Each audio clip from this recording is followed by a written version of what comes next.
जय हिंद दोस्तों। आज का इस वीडियो में आप सभी को बताने वाला भूगोल का मोस्ट इम्पोर्टेंट प्रश्न। तो आइए इस वीडियो में कौन कौन से प्रश्न सॉल्व करेंगे उसको पहले बता देते हैं। तो पहला प्रश्न है शुष्क कृषि क्या है, इसको बताएंगे। दूसरा का प्रश्न है मेगा सिटी क्या है, ये बताएंगे। तीसरा का प्रश्न है निश्चयवाद एवं संभववाद का में अंतर, ये बताएंगे। चौथा प्रश्न है ऊर्जा के दो नवीकरणीय स्रोतों का उल्लेख बताएंगे। ठीक है। पांचवा भारत के 4 तांबा उत्पादक केंद्रों का नाम बताएंगे। ठीक है। तो आइए बिना देरी के हम शुरू करते हैं, और भी आसान भाषा में आपको समझाने की कोशिश करेंगे। ठीक है। तो पहला नंबर प्रश्न है शुष्क कृषि क्या है। शुष्क कृषि क्या है, ये प्रश्न कह रहा है। तो यह प्रश्न है शुष्क कृषि वह कृषि प्रणाली है जिसमें कम वर्षा वाले क्षेत्र में सिंचाई के बिना या बहुत ही कम सिंचाई के साथ फसलों की खेती की जाती है। यानी कि इसका कहने का मतलब है यह शुष्क कृषि वैसी जगह पर खेती की जाती है जहाँ पर सिंचाई न हो, यानी कि वहाँ पानी का व्यवस्था ना हो, कमो पानी वहाँ हो, वहाँ पर यह खेती हो जाती है। वैसे ही खेती को हम शुष्क कृषि कहते हैं। यह क्षेत्र आमतौर पर सूखे समस्या से ग्रसित होते हैं। यानी कि जो शुष्क कृषि खेती वहाँ पर की जाती है जहाँ की सूखे एरिया होते हैं, वहाँ पर पानी का मात्रा उतना नहीं रहता है, लेकिन यह शुष्क कृषि तकनीक से ना वहाँ पर फसल उगाया जा सकता है। ठीक है, यही शुष्क कृषि है। तो इसका कुछ शुष्क कृषि के मुख्य विशेषता के बारे में भी बता देते हैं। तो क्या कहता है, इसके लिए जुताई की जाती है। शुष्क कृषि के लिए गहरी जुताई किया जाता है ताकि जो कि अंदर के मिट्टी है ना नमी वाला, वो बाहर ऊपर आ जाए, जिस कारण से उसमें जो भी फसल बोए थोड़ा भी नमी रहे जिससे फसल उग सके। ठीक है। और वाष्पीकरण को रोकने का प्रयत्न किया जाता है। जो कि खेत में थोड़ा मोड़ा हाल रहता है, जो कि थोड़ा नमी रहता है, वह वाष्प रोध के जरिए यानी कि प्रकाश के जरिए वाष्प बन का उड़ता है, उसको रोकने का भी प्रयास किया जाता है शुष्क कृषि के अंतर्गत में। ठीक है। इसके अंतर्गत अल्प नमी तथा कम समय में उत्पादन होने वाले फसलों का उत्पाद की जाती है।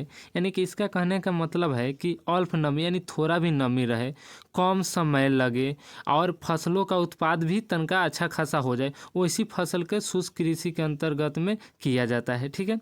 इस प्रकार के खेती के विशेष रूप से भूमध्य सागरीय प्रदेश में किया जाता है।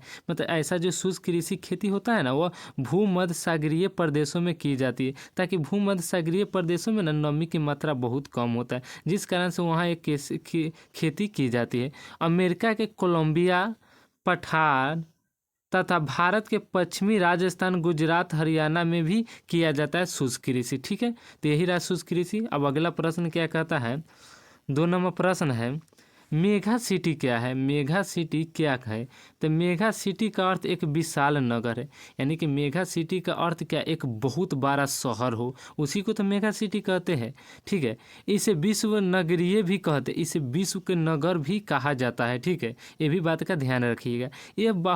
यह 12 महानगर प्रदेश होता है। यह बहुत 12 महानगर प्रदेश होता है। यह महानगर के बात कर रहा है। ठीक है। इसमें मेगा सिटी मुख्य नगर और उपनगरों को मिलाकर जनसंख्या 1 करोड़ या 1 करोड़ से अधिक होता है। यानी कि बात करें जो मेगा सिटी है उसमें कितना कम से कम जनसंख्या होना चाहिए, तो 1 करोड़ या उससे अधिक जनसंख्या जिस शहर में रहता है ना, उसी को मेगा सिटी कहा जाता है। ठीक है। ये बहुत बड़ा शहर रहता है, तब तो 1 करोड़ लोग वहाँ रह सकता है, उसी को तो मेगा सिटी कहता है। ठीक है। अब अगला प्रश्न क्या कहता है, निश्चयवाद और संभववाद के बीच अंतर स्पष्ट कीजिए। निश्चयवाद और संभववाद है ना, उसके बीच का अंतर स्पष्ट करने के लिए कर रहा है। ठीक है। तो हम एकाएकी करके अब इसको भी समझाने का प्रयत्न करते हैं। ठीक है।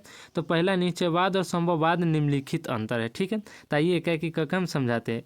तो पहला निश्चयवाद क्या कहता है, इस विचारधारा के अनुसार यानी निश्चयवाद विचारधारा के अनुसार मनुष्य प्रत्येक क्रियाकलाप को पर्यावरण से नियंत्रित माना जाता है।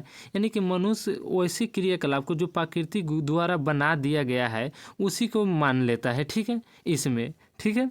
वही संभववाद के बात करें, संभववाद विचारधारा के, तो इस विचारधारा के अनुसार मनुष्य अपने पर्यावरण को परिवर्तन करने में समर्थ है तथा यह प्रकृति अनेक संभावनाओं को इच्छा अनुसार अपने लाभ के लिए उपयोग कर सकता है। यानी कि संभववाद में क्या करता है, जो मनुष्य है ना, वो पर्यावरण के ना परिवर्तन करके अपने इच्छा अनुसार अपने ज़रूरतों के हिसाब से ना उसका उपयोग करता है। जैसे मान लीजिए प्रकृति के देन क्या है, पेड़ है, और पेड़ को काट कर उससे कोई चौकी टेबल बनाया जाता है, तो वह क्या है, वो मनुष्य की इच्छा अनुसार न है, उसी को यह संभववाद विचारधारा कहते हैं। ठीक है, फिर एक और समझाते हैं, नीचेवाद दूसरका में क्या कहता है, नीचेवाद विचारधारा, नीचेवाद सामान्यतः मानव का एक निष्क्रिय कारक समझते हैं। यानी कि इसका कहने का मतलब नीचेवाद में से जो मनुष्य है ना, मानव एक निष्क्रिय कारक समझते हैं। कौन, नीचेवाद में, जो कि पर्यावरण कारकों से प्रभावित होते हैं। नीचेवाद में कहा जाता है कि जो मानव होता है ना, वो सभी काम अपने पर्यावरण के अनुसार ही करना चाहिए। ठीक है, करता है। और वही संभववाद में कहता है, संभववाद प्राकृतिक तुलना में मनुष्य को महत्वपूर्ण स्थान देता है।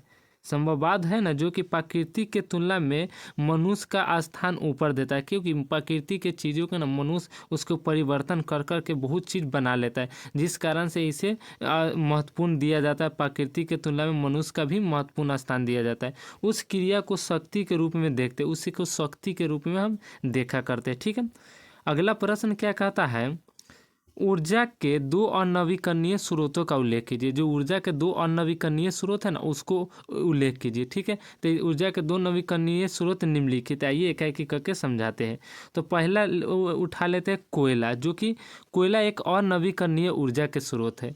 कोयला है ना, जो एक और नवीकरणीय ऊर्जा के स्रोत है। ठीक है, यह एक जैविक खनिज है और एक ऐसा माना जाता है कि अधिकांश कोयला इसका गठन 280 से 345 मिलियन वर्ष पूर्व हुआ था। यानी कि कोयला एक अनवीकरणीय स्रोत है। कहने का मतलब है, अगर कोयला का हम जब जला लेते हैं तो यह आपस नहीं आएगा। ठीक है, तो यह इसी को अनवीकरणीय कहते हैं। वैसा चीज़ जो कि एक बार ख़त्म होने के बाद वो दोबारा आपस नहीं आता है, उसी को अनवीकरणीय स्रोत कहते हैं। ठीक है, यह जैविक खनिज है। क्या है, जैविक है। ऐसा माना जाता है कि अधिकांश कोयला इसका गठन 280 से 345 मिलियन वर्ष पूर्व हुआ था। ठीक है, पूर्व माना जाता है। ठीक है, लगभग मतलब 200 से 300 करोड़ पहले कोयला का भी मतलब हुआ था। ठीक है, अगला प्रश्न है, खनिज तेल क्या है। दूसरा का है खनिज तेल, जो कि कोयला का अनवीकरणीय स्रोत का दूसरा का है। तेल ऊर्जा का मुख्य स्रोत और जीवाश्म ईंधन के हिस्सा है। जो खनिज तेल होता है ना, तो ऊर्जा के एक मुख्य स्रोत होता है। यानी कि इस ऊर्जा के मुख्य स्रोत है, यह जीवाश्म ईंधन का भी काम करता है, क्योंकि यह पृथ्वी के ऊपरी परतों में भूमिगत तलछट में पाया जाता है। जो पृथ्वी का भूमि होता है ना, जो पृथ्वी का अंदर जो जमीन होता है, उसके ऊपरी परत में ही यह पाया जाता है। क्या, वही खनिज तेल। ठीक है, अगला प्रश्न है, भारत के 4 तांबा उत्पादक केंद्रों का उल्लेख कीजिए। भारत को जो 4 तांबा उत्पादक केंद्र है उसका उल्लेख है। तो भारत के 4 तांबा उत्पादक केंद्र मध्य प्रदेश है, राजस्थान है, झारखंड है और उत्तराखंड। यह 4 है, जो कि भारत में 4 ऐसी राज्य है जहाँ पर तांबा का सबसे ज़्यादा उत्पादन किया जाता है। ठीक है, यही था लगभग 5 प्रश्न। मिलते हैं अगले वीडियो में। जय हिंद।